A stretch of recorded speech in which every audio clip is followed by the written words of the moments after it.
हर हर गंगे महादेव श्री शंकरा पार्वती पति Mahadev Shri Shankara. Namaste, my name is Sahara Rose, and welcome back to the Highest Self Podcast, a place where we discuss what makes you your soul's highest evolvement. Welcome back to the Highest Self Podcast. If it's your first time here, welcome. You've made it in divine timing. And if you've been here since day one, what it do? Because this episode is going to be your new baby boo.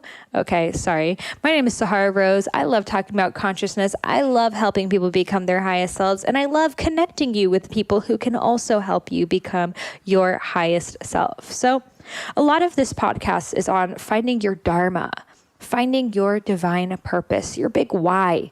You know, why are we here on this planet? Why are we in these monkey costumes? Why are we even living these lives? Well, a lot of people have a lot of different answers, but it really all comes down to the same fundamental truth, that you were born here to share your gifts with this world. And a lot of us, we really want to so badly. We want to serve, we want to shine our light, but we just don't know where to start. And this is why teachers and books and podcasts and all these beautiful educational tools are so important, because they can open up your perspective and allow you to see blind spots in your own life that you may not have been aware of previously. So let's talk about the quarter life crisis. What is the quarter life crisis? Well, essentially it's the midlife crisis, but it's happening to like 20-year-olds. Why? Because what I believe, it's because we see people on social media who are travel bloggers, who are moms, who are gardeners, who are traveling to Antarctica on the weekends, all of the things. And it's inspiring, but also really confusing, because you're not sure which one you want to do. Do I want to be a professional macrame weaver? Do I want to become a Buddhist monk? Do I want to sell turmeric lattes? I don't know. I like them all. And it can be a mind trip. On top of that, I think with this raise of consciousness, we are questioning things. We're not just going to take the job that pays the bills to buy the white picket fence home and buy a big screen TV. We want more. We want to live our lives being our highest selves, and we just don't know what that entails. And this is when the quarter life crisis comes in. We want to know what's next, but we're not sure where to start. So oftentimes we get paralyzed and we do nothing. We end up just, I don't know, it's all too much. And then you just sit in that exact same spot and nothing changes. And the sad thing about that is there's so much talent that you have, untapped potential, that if you sit on the sidelines and you miss out on your life, all of us are going to suffer as well, because we need you. We need you showing up, coming through, sharing your gifts with this world. So please allow yourself to be confused, allow yourself to feel stuck, but take action and move through it. You know, you don't know where the destination is going to be, but what you can figure out is, what is the next step that I can take? You know, what is one email I can send? What is one event I can go to? What is one person I can reach out to? What is one job I could just try out? And those little breadcrumbs are going to eventually lead you towards your dharma. But if you just stay complacent, you will never get there.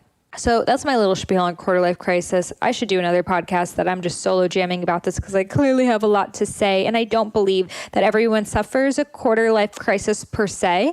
I think there are some people who kind of were born knowing exactly what it is they wanted to do. Some people who figure it out on a young age. Some people who have these crises later on. So it's not a necessary thing that in your 20s you're going to break down and not know what's happening. But it is a common enough thing happening that there are books and podcasts and all of these things about it. And Christine Hassler is someone who is an expert in this topic. She has written books about it. She has put out tons of content about it. And she's someone that suffered from it herself. So in this episode, we're going to talk about Christine Hassler's own quarter life crisis, what got her to the point of realizing that she had the money, she had the contacts, she had everything that one could ever hope for, especially in their 20s, but she was still unhappy. And that led to her eventual burnout, which led to her revisiting everything in her life and eventually building a life that she is proud of. So without further ado, let's welcome Christine Hassler to the Highest Self podcast. And before we get started, check out these brands that make Highest Self Podcast possible. This episode is brought to you by Ayurveda. Ayurveda is a modernized Ayurvedic supplement company that takes certain issues that we have, such as mood, joints, immunity, digestion, and creates these custom little packets exactly for us, infusing ancient Ayurvedic herbs with modern vitamins and minerals. I take the mood formula daily. It is great if you work a stressful job, had adrenal fatigue, ever suffer from anxiety or even depression. And it really heals you from a fundamental and holistic level. So if you want to try it out, head over to Youveda, YOUVEDA.com. Use the code Sahara and you'll receive 35% off your first order. And they now ship to almost every country globally. So check it out if you live internationally. They may be shipping to your country too. And they just added India, guys. This episode is brought to you by Four Sigmatic. Four Sigmatic is an incredible mushroom elixir company. I proudly drink their elixirs every single day. My favorite is their chai mix. It is insanely delicious. I quit chocolate cold turkey, and what helped me was drinking this chai mix every day. And best of all, they use stevia to sweeten it, and there's no sugars like the chai lattes you'll find at Starbucks or wherever else. And the mushrooms are really good for balancing your hormones, helping heal adrenal fatigue, healing your body on an adaptogenic level. So adaptogens really kind of relate to what your body needs. So if you are high stress, it will bring you down. If you need more energy, it will bring you up. And that's what's so amazing about adaptogens. They adapt to your body, and mushrooms, medicinal mushrooms, have a lot of adaptogenic properties. So you can head over to their website, foursigmatic.com, foursigmatic.com/Sahara. I have a little shop up there with my favorite Four Sigmatic products. So you can try it out, and you can also get 15% off any Four Sigmatic product using the code Sahara. Welcome, Christine, to the Highest Self Podcast. It's so good to have you here. It's so good to be here. I love being in your space. I walk in and it's like, my kind of place. Yes. So the first question I'd love to ask you is, what makes you your highest self? Well, I think I'm always my highest self. It's, am I aware of being my highest self? Because our essence is love and truth and joy. And sometimes my mind takes me out of that.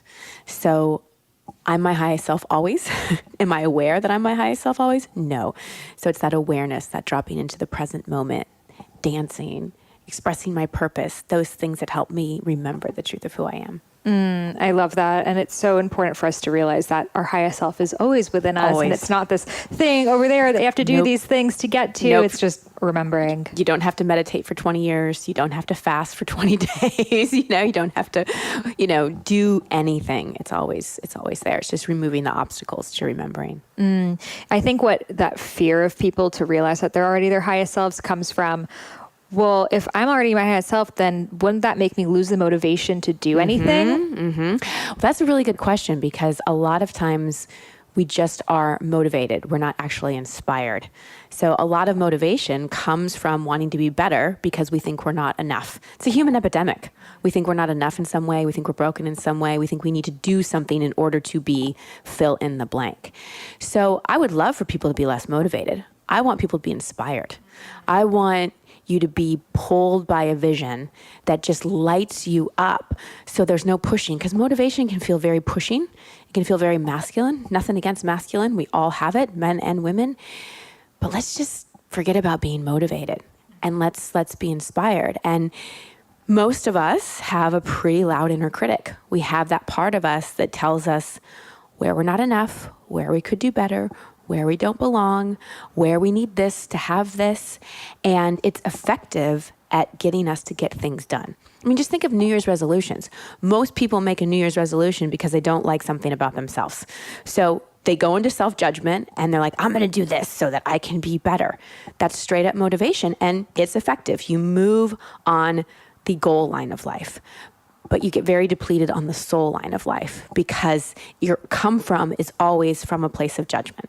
So true. And one of the things that I realized for myself a couple years ago is I want to be an inspirational speaker, not a motivational speaker, because they're two different things. They're two different things. I think it's one of my speaking mentors. I don't know if it was Lisa Nichols. I think it was Lisa Nichols. She talks about there's an inspirational speaker, a motivational speaker, like an educational speaker, an entertainment-based speaker, and then a transformational speaker. And I'm like, I want to be a transformational speaker. My intention is to create something that creates an aha moment where someone has a miracle, meaning a change in perception. They have an insight that inspires them to do things differently. Again, not from the place of more, better, different, but from a place of remembering the truth of who they really are. I love that. So can you share with us a little bit about how you came to be yourself a transformational coach and speaker? Total accident, not planned, which is funny because so much of my identity was planning everything, especially being a Virgo. It's like, I like plans. And I think you're a Pitta dosha. I don't know if you've taken a quiz I would before. love for you to analyze me and let me know. Yeah. I'd love to know more about that. That sounds good. So growing up as a kid, dealt with a lot of insecurity, a lot of bullying, had abuse in my background, things like that. And that created a very strong, what I call compensatory strategy. So anytime we feel less than scared, alone, isolated, hurt, traumatized, the ego has to come up with some kind of survival skill to feel like we belong, are safe, are loved. So we kind of create these compensatory strategies to get love, get validation, belong, feel safe. And so mine was to be an overachiever. Thought, well, if I don't fit in, nobody likes me, I'm just going to get the best grades and be quote unquote somebody. And so that took me all the way through college. And then I pursued a career in Hollywood because Hollywood's a good place to come if you're really insecure with something to prove. And I worked my way up, and I was the youngest ever female agent. And I kept checking things off the checklist. I was a good girl. Like I was like a good student. I had a plan. I was going to go to college by this age, graduate by this age, move out to LA, be promoted by this age, be married by this age, have a kid by this age. It was all totally planned out because that's the way I thought you were supposed to do it. And I was well on track. And I was 25 and making a lot of money, living the Hollywood life, like everything you can imagine, private jets, celebrities, Oscars, Golden Globes, had a beautiful office in Beverly Hills with an assistant who was my age. And I still wasn't happy. And I was starting to have the awareness that no matter what I did, it wasn't filling the void inside of me. I also was diagnosed with depression at 11 and was still medicated until I was 30. So I was also dealing with depression and by that time anxiety. So I was taking antidepressants and anxiety pills. My hormones were a mess. My adrenals were shot. But I looked really good on the outside. I looked like I really had it all together. And my ego liked that. And it was an identity and a mask that I took great comfort in because it made me feel like that's who I was, you know? And as somebody who never felt like she belonged, once I kind of had this identity of being this successful young woman, I clung to it, but I was miserable. And Did you know you were miserable at the time? Oh, yeah. Okay. Oh, yeah. I remember a New Year's Eve sitting next to George Clooney, having a conversation with him and having the thought, I'm sitting next to George Clooney and he knows who I am, and I'm still not happy and still don't feel like I belong. Something's wrong.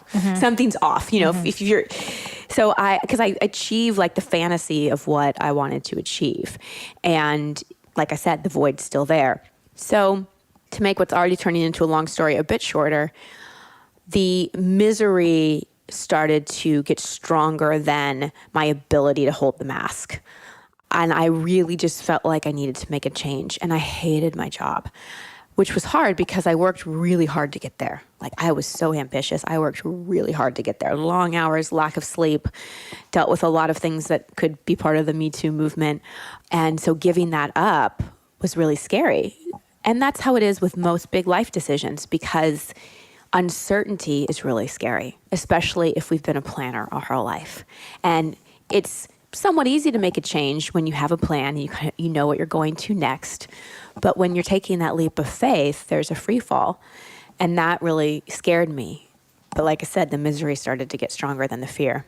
So I decided to quit. I was really into health and fitness, thought I was going to be a personal trainer. Didn't like that, got more depressed, was engaged at the time, got broken up with by my fiance, went into more debt, was estranged from my family, because my mom and I got in a bad fight and got diagnosed with an undiagnosable autoimmune disorder, not shocking, on top of the depression and anxiety.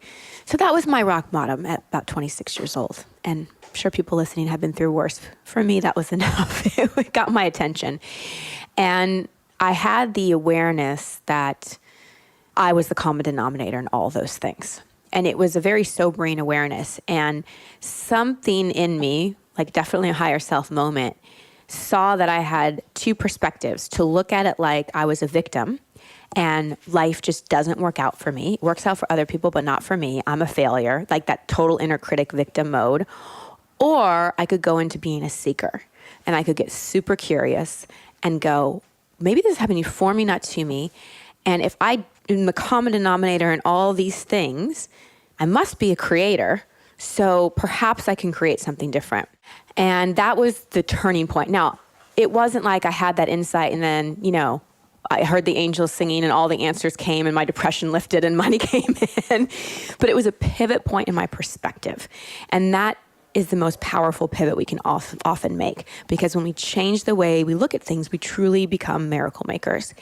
And it just opened up a whole new way of looking at myself and of life. And I'd been working with a coach, but I wasn't really listening to her because she was telling me things that I wasn't willing to do quite yet. I went back to her and I said, I'm all in. Tell me what to do, I'll do it. And I just started studying with her. I started devouring personal growth books, but I couldn't find the book that really spoke to what it was like to be a 20-something woman and feel all this pressure and confusion. There were books about how to find your job and relationship and all that. I couldn't find a book on how to deal with the inside stuff. And the personal development books felt like they were written for people a lot older than me. So I thought, well, I'll just write a book. The start of any great entrepreneurial venture is solve a problem that you have.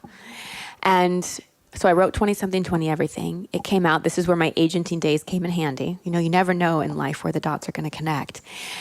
Because I knew agents, I got a book deal, and that book just really struck a chord with people because it was for 20-something, millennial women having their quarter life crisis of who am I, what do I want, and how do I get it? And as I was writing the book, people kept reaching out to me and say, will you coach me? Will you counsel me? And as a personal trainer, I started to discover this gift I had for talking to people. My personal training clients never really wanted to work out. They just wanted to talk to me. And they were older. They were in their 40s, 50s, 60s, and they'd come to me for advice, which just felt strange to me. So I started to discover this gift, and I went back to my coach, and I said, Mona, people are asking me to coach. And she's like, yeah, that's your gift. And I said, I've been coming to you for years, looking for my purpose, and you knew it all along? And she said, it's not for anybody else to tell you your purpose. You have to discover yourself. So that's how it all started. It was just, I was my own best client. I found a way through something that felt insurmountable to me and created a system that helped me. And then sharing that with other people was what turned into my purpose in my career. I love that. And I relate to that so much because that's how I found Ayurveda, needing it, wanting a book that modernized it, not knowing where I could find it, being like, okay, I'll write it myself. Literally that same thought. And I think for a lot of people are like, well, I don't get it. You just think you're going to write a book and then you just go and write it. I guess what a lot of people are dealing with is how to take an idea into action. Yeah. One step at a time. So my favorite way to explain overwhelm is being at the bottom of a staircase, knowing you're going to the second floor and standing there and going, how do I skip all these steps and jump to the top? Overwhelming. But most of us don't get overwhelmed when we see a staircase because we can just go one step at a time. So it truly is one step at a time. And this is where co-creation is so important to know, because I really do feel like the universe meets us at the point of action and intention. So when the how question comes in, you just back it down to that first step. I'll with my clients, we'll draw out a staircase and we'll be like, okay, goal up here. This is where you are now. What's the first step? And if writing a book is it, maybe it's talking to someone that's wrote a book. And then maybe the next step is writing for 20 minutes a day. And you just step and step and step and step, knowing that if the universe is meeting you at the point of action and intention, that next step is going to come and the next step is going to come and the next step is going to come. The number one thing I see that stops people from going after something they want is being scared that they don't know how. And because they can't see the whole entire thing, they don't take any step forward. So true. And I think a lot of people, we don't realize how much information we have available to us.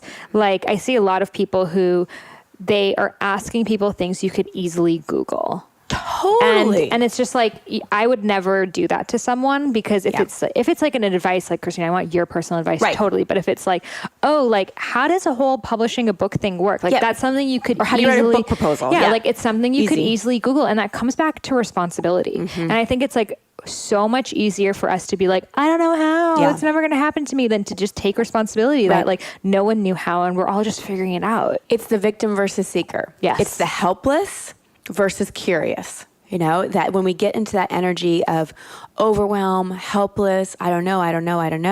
And that's not a great affirmation to repeat. For sure. Like it's great to not know things, but be in the not knowing with curiosity. Yes. Not in the not knowing with helpless. So my affirmation that I was repeating in my quarter life crisis when I was 23 was, I'm confused. Because I was labeled by my parents as being confused because I was interested in so many different things. And they were like, well, how can you be interested in so many different things? You're just confused. So then that's the story I would start telling myself. And I think a lot of people are too. Yeah. How can we shift that story? Okay. So I really feel, especially for 20-somethings today, or really any age, we suffer from a little bit of what I call Cheesecake Factory paralysis.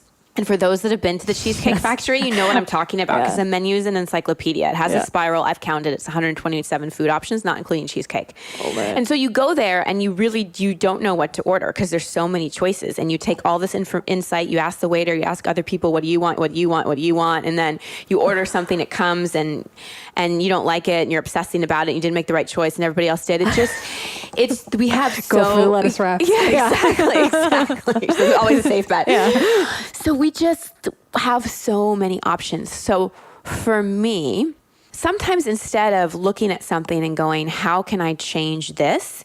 It's more, what can I develop instead? And instead of looking and go, how do I get out of confusion? Just accept there's a lot of options, especially in your 20s. There's a lot that we feel pressure to figure out because it's like the first time we're really adulting, and it's like, what do I want to do? Do I want to get married? Where do I want to live? Without a lot of life experience on our own to make that decisions. So maybe it can be confusing because there are so many options. So instead of like trying to fix the confusion, let's move over to developing intuition and really developing a practice, which I know you teach so well, of connecting in. And practicing that skill of discernment. Because intuition it isn't just about like getting a sense about something and getting a download. Connecting to our inner wisdom and our intuition and our inner coach gives us just a chance to practice discernment, to like feel into different options and feel what feels true. I actually have, if you want to give people a free gift, I actually have a 6-step intuitive decision-making process. That's like a practical, because people kept asking me, okay, yeah, I want to develop my intuition, but I'm super in my head. So I was like, how do I develop a practical way to develop intuition? Yeah. That's such an oxymoron. But it's just easy. They just text Christine, my name, to 444-999, and they get my 6 steps. And it can help you start to really make that intuitive decision making, to flex that muscle. Because I think that really is how we get out of confusion. Is we don't try to fix the confusion. We don't try to figure it out, because figuring things out with the mind just creates more confusion. We have to put it aside and come to, okay, let me drop in and feel into what's most aligned for me right now. And to know, and this is a hindsight thing, I really thought every decision in my 20s was going to be like life determining. And it was and it wasn't. It was life changing and life determining, and that was part of my path. But no decision locked me into something that I regretted. Mm-hmm. Now, we have the freedom to make choice and the freedom to change directions, and making mistakes and failing is not a bad thing at all. It's often how we learn. I think the worst thing that we can do to slow ourselves down is to make no choice, is to sit in limbo and to sit in confusion and try to figure things out, because oftentimes the answers aren't crystal clear. They aren't. Sometimes you get a total hell yes. Like I've even posted, if it's not a hell yes, it's a hell no. And often that's very true. Sometimes it's a leap of faith. Yeah. I used to do a lot of pros and cons lists. Yep. And for me, it was like, since I didn't have my intuition at the time, at least I could just, okay, let me step into all the pros, let me step into all the cons. And then naturally from doing that, I felt like then I intuitively was able to see that way. Yep. And that's a great example of combining mind and intuition, of using the mind and then the intuition does the rest. Love that. So let's say you're that person there and you're like, okay, I literally have no idea where to start. It's not like I know I want to write a book or I want to make a movie. It's like, I just don't really know what I'm even into. In terms of career? In terms of, career, passion, you're just maybe working a job, but you don't know. You're kind of interested in a lot of things, but there's nothing really grabbing you. Yeah. Well, there's two things I would say. When I spoke at colleges, I used to talk about kind of the 4 different types of people and career paths. And one of them is what I call a noodle thrower. I like food analogies. I've used 2 already.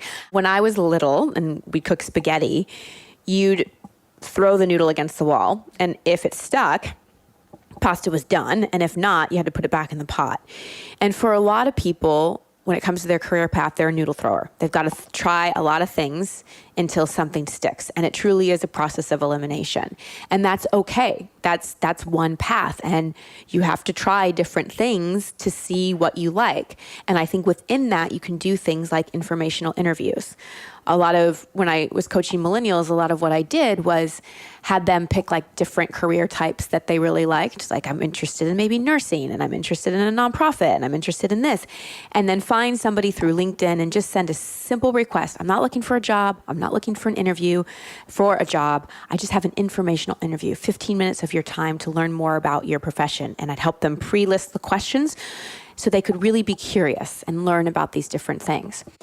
And that helps because it helps come to a path from curiosity and from seeking. And did you find a lot of these people would say yes? Yes, a lot of them do, because people like talking about themselves and people like giving back. I really do think inherently people are good. Yes. And when you make a specific request, like when somebody sends me an email and they're like, hey, will you mentor me? I'm like, don't ask that way. Yeah. And I try to give them some coaching on how to make a powerful request. But when you send a very specific email, this is what I'm looking for. I'm not looking for this. This is the time. These are the questions. And this is the purpose, and you're just very, very specific. Yeah. Most people really do say yes. And I also feel like maybe if it's someone who's not getting like interviewed professionally, yes, you're more likely to get a yes. Because if it's someone who's getting interviewed professionally, it's like you can listen to them in a lot of places and they're more likely to just be like, listen to something I've done. This is why looking on LinkedIn and finding people that aren't like, celebrities. You're not going to hit up Oprah and be like, hey, I just have 3 questions. Yeah, just 3 don't questions. Worry. Yeah. Can we just go for coffee? and please don't ask anyone if you can pick their brain. Like, just don't. Please, don't. Yes. Don't do it. Don't do it. We're like, I feel like the intention is so good, but imagine if someone's like, hey, can I pick your brain? It sounds like the most like someone's taking something out of you, you know? It's just like, and there's so many free resources. Like if you're a little intimidated by the informational interview, you can read biographies. You can go and listen to TED Talks. You can just get super curious. And the other thing I would say is that one thing I did in my 20s that I'm so grateful for, because it's made my, after my 20s so much easier, is I really realized the importance of personal development. I really realized the importance of looking at the traumas that happened in my childhood, things that happened that weren't necessarily traumatic, but that I made mean certain things, and the belief systems that I formed that were ruling me. I looked at my relationship with money. I looked at my relationship with my mom and dad. Like I looked at all my health ailments and like why I had them. With a therapist, or how are you doing with this? With a coach, with personal development, I got my master's degree in spiritual psychology. I took NLP training. I took priestess training. I just was like, I made almost my job understanding myself. And it was my job too. I happened to be developing my career at the same time. But even if you don't go into the coaching helping field, I know a lot of your listeners are going into that field anyway. And my best advice to them is be your own best client. Like really be your own best client. And you don't have to be there. You don't have to be totally healed, because we're all human and we're always learning and growing. But when we make our own personal growth, healing, raising our consciousness a priority, then everything becomes a lot more clear. Because a lot of times why we're confused is because We've just got belief systems that aren't serving us. We've got unprocessed wounds that we're carrying onto. We've got an old story about ourselves and the way life works and what we need to do. We're more driven by other people's expectations, like what mom and dad said we always should be versus what we truly want. So if you feel confused or you don't have a clue, it might just be because, your windshield is dirty and you need to put the wipers on and get clear about what's impacting you and your thought process and clear some clutter out so that you can see more clearly. So true. And now I feel like there's no such thing really as confusion. It's just not listening to your truth. Totally. If you're confused, you're just not listening. And I think that's such good advice instead of like going after the purpose and like, It's like, okay, what can I fix right here? It's like when you're looking for something in your house, instead of looking for that thing, maybe just clean the clutter and then you'll just find it. Yeah. Mona, my old coach who's no longer physically on this planet, she used to say confusion was being in the past, present, and future all at the same time. You're triggered by something in the past. You're trying to figure out something in the present, and you're trying to project the future all at once. And if you're in 3 different places in your timeline all at once, you're going to feel confused. So going back to what you said, get only in the present moment and ask yourself what's most important for me to know or to heal or to see right now. And start there. We take a quick break from this episode so I can share with you an amazing opportunity. Are you interested in having a career focused on health and wellness? Well, if so, then the universe is calling you to become a holistic health coach. I am offering this incredible deal, a discount of $1,500 off my alma mater, Institute for Integrative Nutrition, which is the world's largest nutrition school with guest teachers such as Deepak Chopra, Chris Carr, Dr. Hyman, and Dr. Andrew Whale, and so many others. It is split between 6 months of health coaching programs teaching you hundreds of nutritional theories, including Ayurveda, as well as 6 months of business coaching. And as an additional bonus, I am offering a webinar where I will teach you how to use social media to create a thriving career as a health coach. On top of that, I have created a private Facebook community just for the Highest Self podcast listeners who are becoming health coaches to connect with each other, meet up with each other, and support one another on this journey. So if you're interested, send an email over to Sahara, Sahara, at eatfeelfresh.com with subject IIN. Again, Sahara at eatfeelfresh.com with subject IIN.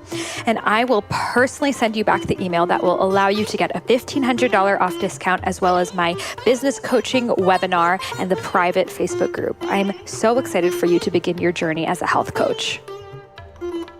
Okay, real talk, the product I'm about to tell you about is literally the best thing I've ever put into my mouth, and that is saying a lot.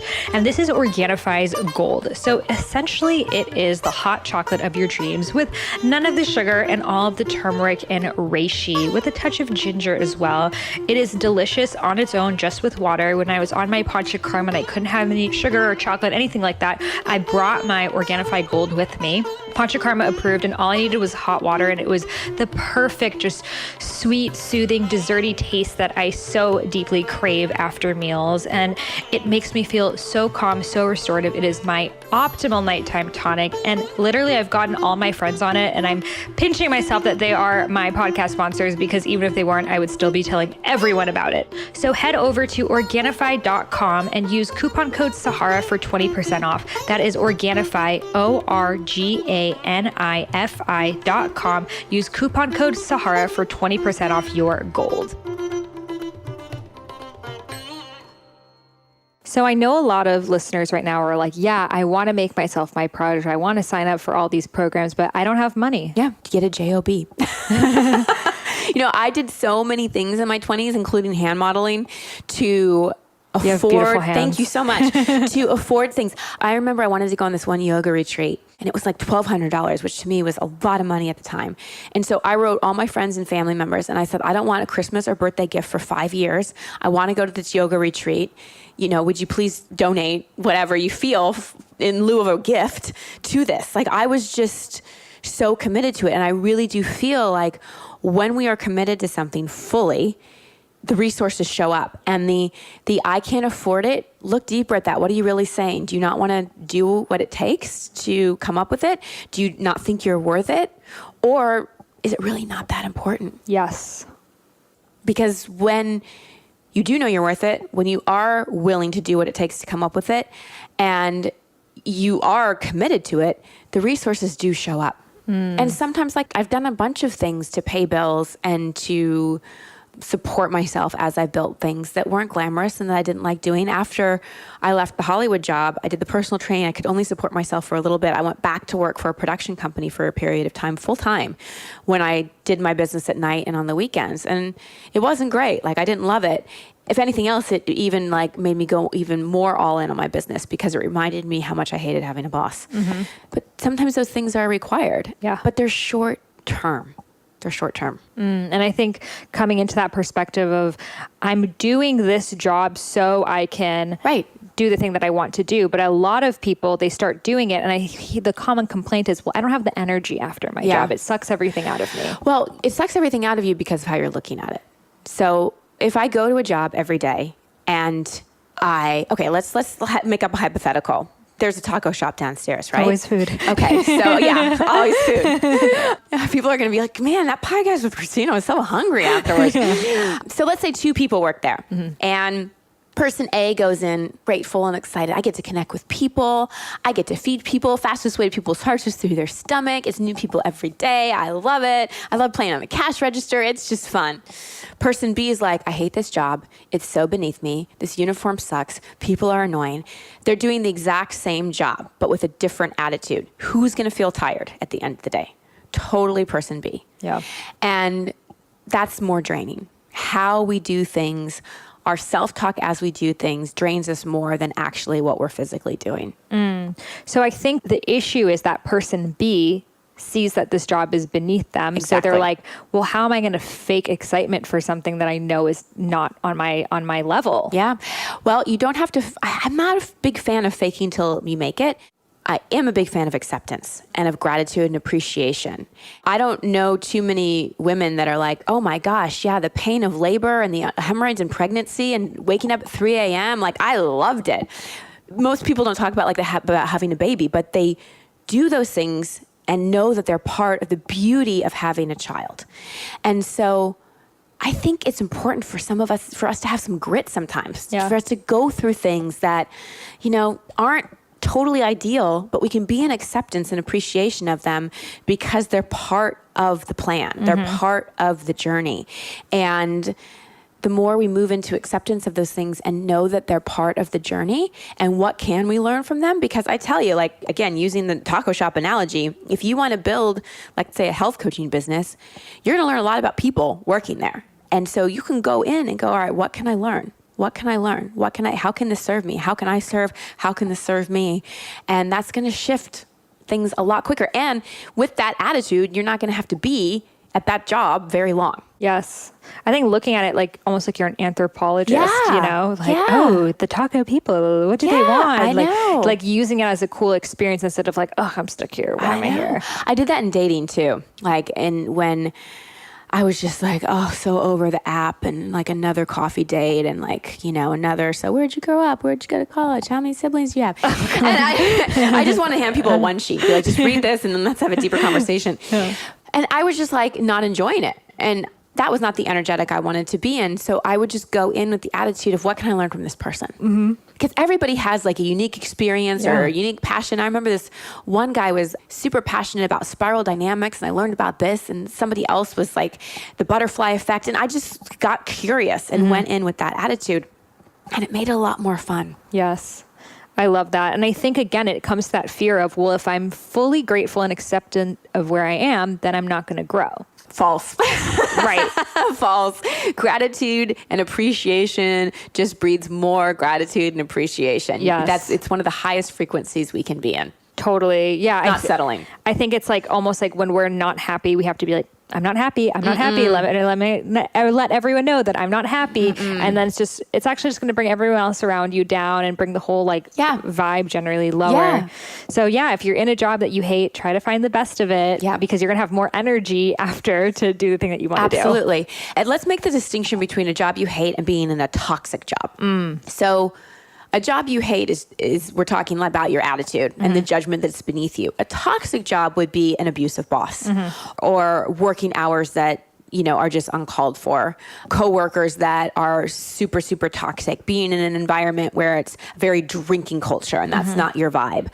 Those kind of things you may need to look at. All right, I don't want to be in a toxic environment. Let me find a healthier place for me to go. I think those situations are important to leave and not try to be a hero in that situation. That's much different than shifting your attitude about a job that's okay for now. I love that. So a lot of people want to be a coach like you. And a lot of questions I get are, do I need to go to a life coaching school to become a life coach? I do feel training is essential. Life experience and being self-taught is wonderful. I think that there's a limit to how far you can really take your clients. So it's just knowing what kind of coach you want to be. If you want to be an accountability coach, a goals coach, then maybe not. But if you really want to be a life or health coach, I do think whether it's a certification, studying with a coach, going through some kind of program, I personally feel that that's part of the integrity of being a coach because our life experience and our own self-study is a massive part of it. But learning from people and having the training and, when I train coaches and when I was trained as a coach and when I got my degrees in spiritual psychology, I had people evaluating me, people that had decades of experience on me, people that were psychiatrists and psychologists and, really, and that to me helps me be in greater integrity as a coach and also expands the container that I can hold for people. So I do think it's important depending on what kind of coach you want to be. And I love that you said maybe not for the accountability or goals coach, because I was just speaking with someone and he's very much an accountability coach. And he's like, I'm not here to tell you something you haven't heard. I'm just here to hold you up to you being there for yourself. Exactly. And he didn't have to go to school for that. It's just him being a stand. Exactly. Yep. And that's one thing that you could just kind of jump into. But if you're trying to be like Christine and be like, I'm going to transform everything in your life and go in there and you have tools and exercises and prompts and all of these things, that takes learning. Training. Yeah. It takes training and skills and supervision from people that really know what they're doing. So a lot of people think, well, how can I coach other people when I have a shit ton of problems myself? Well, the human journey never ends. So we're always learning and growing. I will say that the more I have done the work, the less shit ton of problems that I have and the quicker I move through my shit ton. So there's no perfection. For me, it's more, are you walking the talk? Would you tell a client to do something that you're not doing yourself? You don't have to be there. Don't have to have it all figured out. Mona, when I first started coaching, she's like, just coach women in their 20s who are a little bit behind you on their journey. Not beneath me, but behind me. So where I'm, move through certain things, they're still in them. And I think that's a really good way to start. Yeah, I just posted that your ideal client is a former version of yourself. I say the same thing. It's so true. And it's so true. And it's you don't have to have everything figured out, but you should be further along the path that your client is walking. Otherwise, you're just oh, this is an inspirational quote I read. I don't know. Let's see how it goes for both of us. And that's not really doing anything. Not. And you're going to get triggered by your clients a lot. So I always knew, and this is another thing that my coach helped me with, which is why it's so important. If first of all, if you're coaching people, you should have a coach. Period, end of story. So I would go to her. I'll tell you two stories. I went to her after one session because I go to her and tell her about my sessions. And I was like, oh my gosh, Mona, I helped this person so much. She had such great insight. It was so awesome. I feel amazing. And she's like, And I go, what? She goes, anytime you're in high ego or low ego after a session, you are off course. Neutral. Gratitude, yes, acknowledgement. But anytime you think you did something, off course. I'm like, oh. She gave me a lot of humble pie. And then I remember I went to her another time and I'm like, oh my gosh, I coached 3 people today and I'm so tired and I don't know if I can do this and I'm just tired. And she's like, you're tired because whatever they talked about triggered unresolved stuff in you. I'm like, what do you mean? She's like, what did somebody talk about today? And I can't remember what the thing was, but it was whatever that client was working through, I hadn't worked through yet inside myself. So it was unconsciously triggering me and draining me. So that's another thing that when I train coaches, really knowing like when your client is triggering you and how important it is to, again, you don't have to be perfect, you don't have to be done, but processing your own stuff and having your own coach along the way is so important so you can have a clear container with the person and not have anything they're talking about trigger something in you. That's so true. So what about if you have a client that you feel like you're really getting to them, they're saying they're going to change their life, and then like 2 weeks later you have your next session, they're back to square one, and this keeps happening and you're growing increasingly frustrated. How do you handle that? Never work harder than your client. That's a big thing. Like never work harder than your client, and don't get attached to their results. Their results aren't reflective of your effectiveness as a coach, because really it's truly up to them. And this is where the extra training comes in, because if people are getting excited but not taking action, there's an unconscious block that usually has to do with a childhood event that's preventing them, that's creating saboteur behavior. They have like a not enough belief system running. They're scared of success. That's when you have to go a little bit the psychology route and drill down into, okay, what's the block here? So true. Yes. Because I remember back when I used to do coaching, like I had a client that was always like the same thing. And I'm like, I don't get it. Like we're still, and then I was like, this is something that's way bigger than what I can help you with. And I think that she did end up getting help. But I think it is wise of coaches to know that you're not going to be able to solve everyone's problems. You can't. And a lot of times people come in and they want action, action, action, action. But the soul, if there's something the soul needs to learn, like if the soul needs you to go back and heal what happened to you in 4th grade, or look at the fact that you never felt loved by your father, it's going to keep frustration happening. You know, you're not going to get that thing you want until you go back and look at the block to where it is, because that's how consciousness evolves. Is as a coach, no one comes to me and they're like, Christina, everything's great. Like, I just want to be even better. Most people come because there's something that's a block. They want something and it's not happening, or they can't get over something or whatever. I call it an expectation hangover.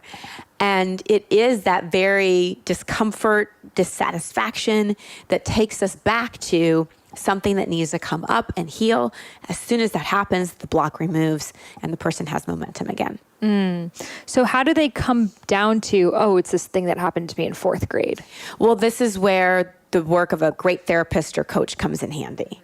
The easiest way to take someone there is because it's our feelings about things that create most things. When we talk about manifestation, the thoughts are a big part of it, but it's the feeling that goes along with the thought. You can think I'm grateful, but if you don't feel grateful, like you're still not vibing in gratitude. Just the thought alone doesn't do it.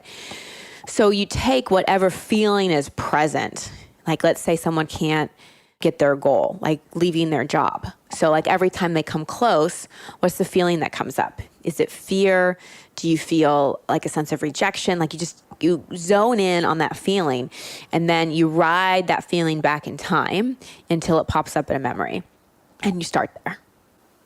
I love that. So good. And your new book is called Expectation Hangover as well. So can you tell us about that? Yeah.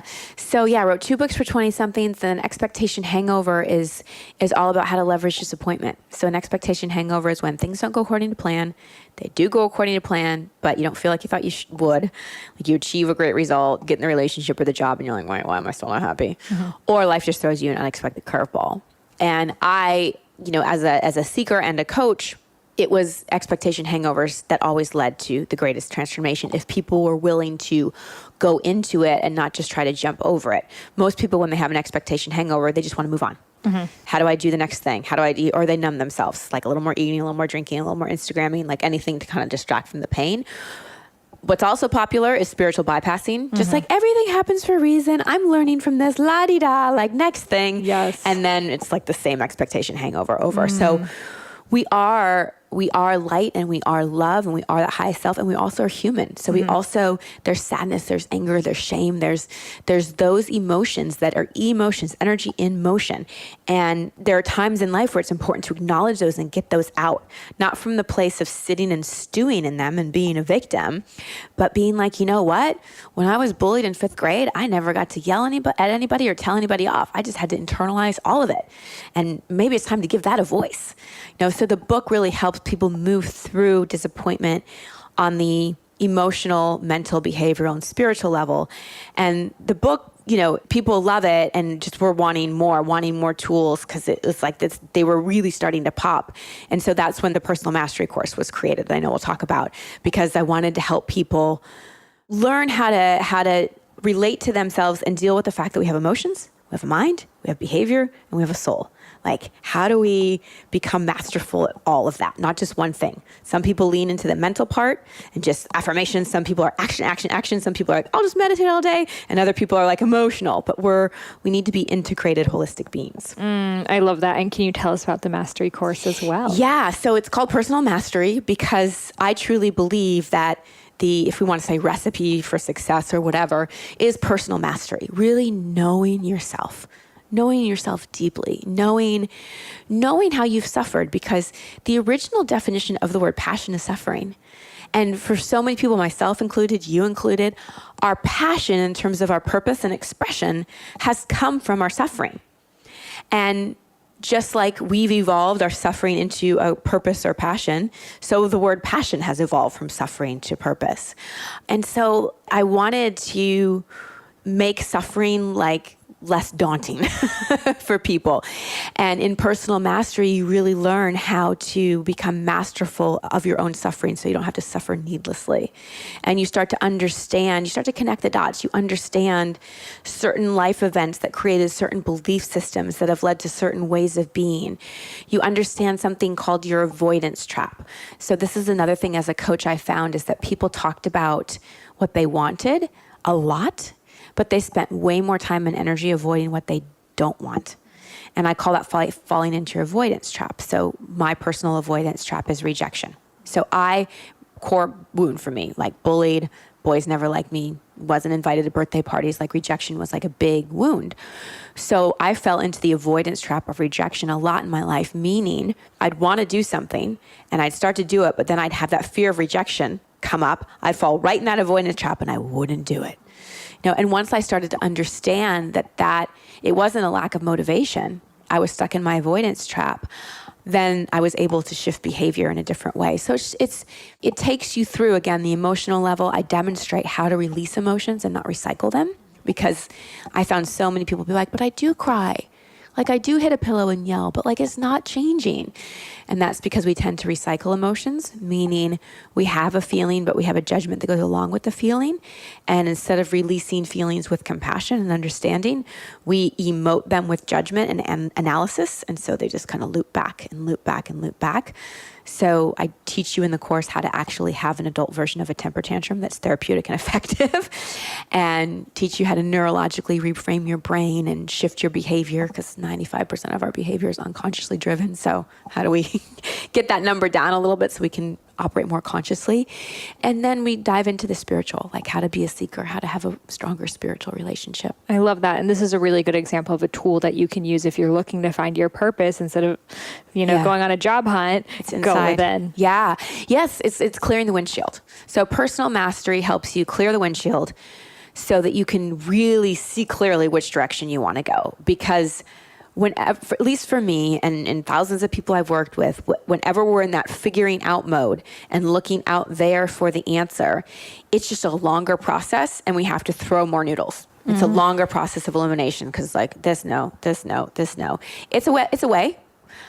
I prefer the more direct way of personal mastery, clearing out the clutter so you can see clearly, and then the answers really do reveal themselves. For sure. I mean, like, how cool is it to know that, everything's not working because of this rejection wound? So it's so freaking cool, like, to know all that stuff about yourself. Yes, and I don't just give you the awareness, I actually teach you how to shift it, because that was my other kind of I'd take these personal development things and I'd read these books and I'd have all this awareness and I'd have I'm like, I have so much information, but why is nothing changing? So the course really teaches you how to integrate it so that you don't just have awareness, you actually have transformation. That sounds so amazing. And we have a discount for Highest Self podcast listeners that is $200 off. So generous. So you can go on christinehassler.com/Sahara. I will have the link in the show notes and you will get $200 off to get started in your incredible program, which I'm totally going to do too, because that sounds amazing. I'm sure I and everyone, you never get to the bottom of it and there's always room to grow. And it's not like you get to this level and everything's healed and everything's dandy. It's always just unlayering. It does get easier. One thing I learned in my spiritual psychology grad school program, was my favorite quote, how you relate to the issue is the issue. And with more growth and more healing and more love, when things come up, you just relate to it differently. So true. There are things that happen in my life today that 5 years ago, 10 years ago, I would be way more upset. And it would impact me far greater than it does now because you don't have the same triggers. You don't have the same buttons. And after doing this for 15 years, I will say nothing is not healable. Nothing. I have seen people create lives that came from horrific abuse and poverty, and people can overcome anything. Really, really, truly. It's anything's possible. And I think it's also like, it's not the level of how bad that event was, but it's just how that felt for you. How you relate to the issue is the issue. Yep. Well, thank you so much for sharing all of your wisdom with us. And where can listeners connect with you and find you? Yeah, well, Christine Hassler, I love Instagram. It's probably my favorite social media one. And if they go to christinehassler.com, they can get a free coaching assessment from me too. Perfect. Well, thank you so much for being here. Thank you so much for your work in the world. And thank you for having me.